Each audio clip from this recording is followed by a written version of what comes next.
Magkasamang nagpa-interview sa GMA Integrated News sina Raver Cruz at Julian San Jose matapos may nag-post sa X ng live stream na may malisyosong atake kay Raver tungkol sa live stream nila kahapon. Nag-reply din si Julie sa tweet at sinabing below the belt ang pag-atake.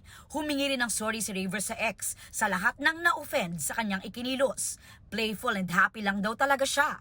Hindi rin daw niya magagawang saktan si Julie.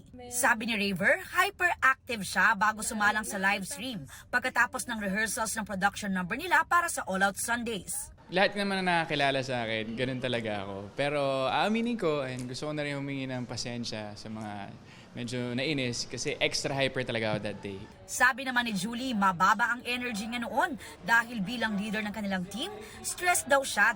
Kaya raw naging extra kulit si Raver ay para ma-lift ang mood at mapataas ang energy ni Julie. Ang dami ko iniisip tapos ay hindi pa maganda yung pakiramdam ko tapos na-stress talaga ako. Pero kung ano si Rhea, siya po talaga yon. Para malinaw lang din sa lahat na wala pong ganong klaseng.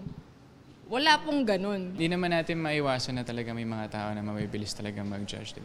Sa kabila nito, masaya sila sa successful Summerversary Showdown kanina sa All Out Sundays kung saan nanalo ang Team Sand ni Miguel Tan Felix at Isabel Ortega.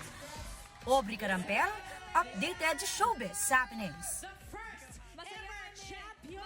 Mga kapuso, patuloy na tumutok sa mga balita. Mag-subscribe sa GMA Integrated News sa YouTube. Sa mga kapuso abroad, samahan niyo kami sa GMA Pinoy TV at www.gmanews.tv.